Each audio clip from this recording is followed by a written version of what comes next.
Aloha, I am Richard Melendez, and this is the Thought Balloon on ThinkTech Hawaii. The Thought Balloon is where I share reviews and discuss topics related to comic books and graphic novels. Last time I spoke a bit about new versions of familiar characters and also touched upon how myths evolve in their retellings across generations. Today, I take a look at a sort of melding of these concepts. Thanks to Marvel's movies, everyone knows who Thor is. Tall, golden-haired hero with disarmingly good looks and Anthony Hopkins for a father. Of course, the character of Thor dates back far longer than Marvel's publishing history. He was a prominent character in Norse mythology, and it's from that mythology that a new comic series pulls from, albeit with a twist. The series is called Ragnarok. If you know your Norse mythology, Ragnarok is the name of the long-foretold twilight of the gods. Think of it as the Norse version of the biblical revelations. Everything comes to a head, evil triumphs, Asgard is left in ruins, and all the gods have fallen in battle. That is how the mythological tale of Ragnarok ends. But Ragnarok the comic picks up centuries after that final battle, where a withered, undead Thor awakens to find the world he once knew is now a wasteland. At first he doesn't know what's become of the world, nor how he ended up where he is. He's got many questions, and he sets out to find answers. Along the way, he encounters the current residents of this realm and is able to piece together what's happened over the last few hundred years.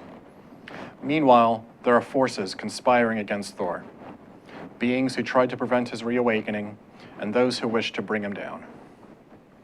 Ragnarok feels a bit like a Clint Eastwood Western or a Mad Max film, in that we have a lone warrior traveling the Badlands, doing good along the way. And as you'd imagine, this is more than just passing touches of Conan the Barbarian, Lord of the Rings, and other fantasy stories that feature magic, monsters, and swordplay. Thor is familiar to many, and Marvel, along with other publishers and film studios, have played with some interpretation of this character. But the version of Thor seen in Ragnarok is Thor after the apocalypse. Not the nuclear apocalypse we're used to seeing in pop culture, but rather, it's the apocalypse that is brought down upon the gods. It's a novel and intriguing setup that pulls straight from the source material while touching upon other genres to give a fresh spin on the character and his setting. Ragnarok displays a wry sense of humor, conveyed mostly in the banter between Thor and the individuals he meets along his journey. It adds a measured bit of levity in an otherwise dark setting. However, while it is dark, the setting is also grand and epic. We're never left to forget that this is an otherworldly realm. All of this is rendered beautifully by Walt Simonson, who handles both the writing and the art. His unique art style appropriately balances the drabness of a destroyed landscape while still capturing its epic scale.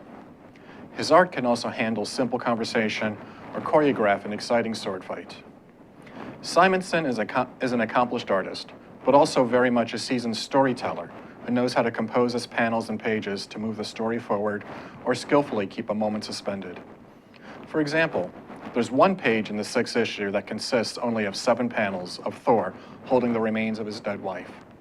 There's no text until the last panel.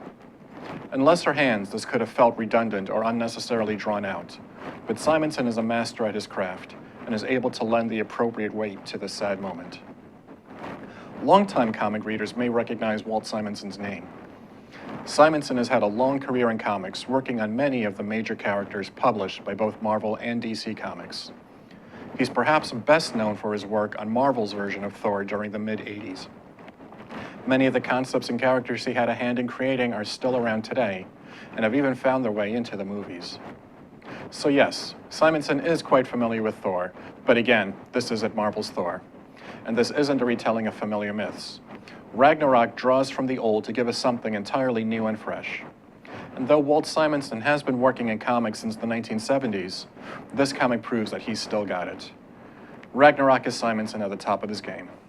The 6th issue of Ragnarok was just released this week, so it won't be difficult to jump on board and get caught up.